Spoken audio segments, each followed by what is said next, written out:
Con permiso de la presidencia. Adelante. Compañeros y compañeras, esta reforma toca un tema que no puede tomarse a la ligera.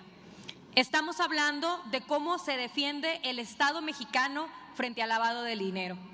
Es una de las formas más graves y más invisibles en las que el crimen organizado, la corrupción y la impunidad se infiltran en la vida institucional del país. Por eso, lo primero que quiero decir desde esta tribuna es que sí, se necesita esta reforma. Se necesita porque el lavado de dinero no ocurre solo en paraísos fiscales o en bolsas con fajos de billetes. Ocurre cuando se esconden fondos ilícitos tras empresas fachada o fantasmas, estructuras opacas o transacciones complejas y sofisticadas. Esta reforma amplía la lista de actividades vulnerables para incluir a desarrolladores inmobiliarios, proveedores de servicios con activos virtuales, emisores de tarjetas no bancarias y organizaciones sin fines de lucro cuando manejan recursos de riesgo. También establece la obligación de identificar al beneficiario final de cada operación y obliga a reportar incluso intentos fallidos y operaciones sospechosas. Se fortalece el rol de la Secretaría de Hacienda y de la Unidad de Inteligencia Financiera. Es evidente que nadie puede estar en desacuerdo de la lucha contra las operaciones con recursos de procedencia ilícita. Todos coincidimos en la importancia de fortalecer el marco institucional para hacer frente a la delincuencia organizada, más ahora en el contexto de las acusaciones por lavado de dinero realizadas por los Estados Unidos de América en contra de Cibanco, Intercam Banco y Vector Casa de Bolsa. Hasta aquí Movimiento Ciudadano está de acuerdo con el fondo. Reconocemos que México debe cumplir con estándares internacionales, que el Grupo de Acción Financiera Internacional ha señalado áreas de mejora y que es urgente cerrar las rutas que usa el dinero sucio para circular libremente. Pero votaremos en abstención y lo hacemos porque vemos riesgos reales en la forma en la que se estructura esta reforma. Primero, porque esta ley le otorga a la Secretaría de Hacienda una capacidad de acceso irrestricto a la información más sensible del país, como lo establece el artículo 51 bis.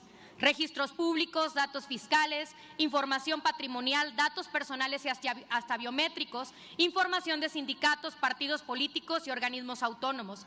Y todo esto sin control judicial, sin orden de por medio, sin límites expresos. Sí, queremos evitar y prevenir delitos, pero el combate al crimen no puede justificar la creación de un sistema de vigilancia sin frenos ni contrapesos, mucho menos cuando lo que está en juego es la privacidad de millones de personas. Segundo, nos preocupa que esta reforma deje en manos de Hacienda, según el artículo 3, la definición de quién es una persona políticamente expuesta, las cuales podrán ser objeto de vigilancia, reportes, monitoreo, intercambio de datos y quizás hasta congelamiento de cuentas. Todo sin controles judiciales efectivos. La ley no lo aclara y lo delega a reglas secundarias, por lo que el margen se vuelve riesgoso. Porque no solo se trata de servidores públicos que ocupan cargos relevantes, eso sería relativamente entendible, sino también de personas cercanas, familiares, socios, allegados o incluso colaboradores. Cuando esa categoría se amplía sin límites claros, se puede usar con discrecionalidad, y donde hay discrecionalidad sin vigilancia, hay riesgo de persecución.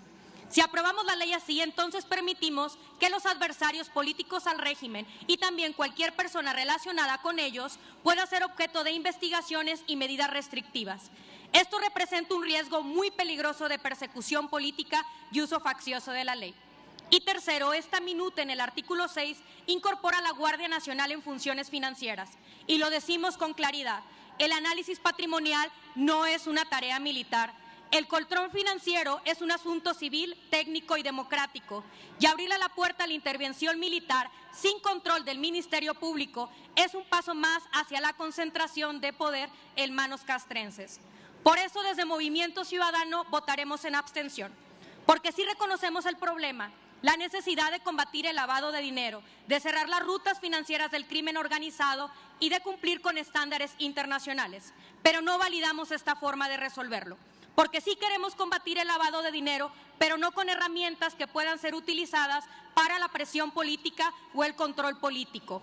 Porque sí defendemos la seguridad, pero también defendemos la privacidad, la libertad y el equilibrio entre poderes. Desde Movimiento Ciudadano reiteramos que la lucha contra el lavado de dinero debe ser frontal, pero nunca a costa de los derechos fundamentales de las y los mexicanos. Exigimos una legislación clara, garantista y respetuosa de los derechos humanos, que combate el lavado de dinero sin convertirse en un instrumento de persecución política o de control social. Es cuanto. Gracias.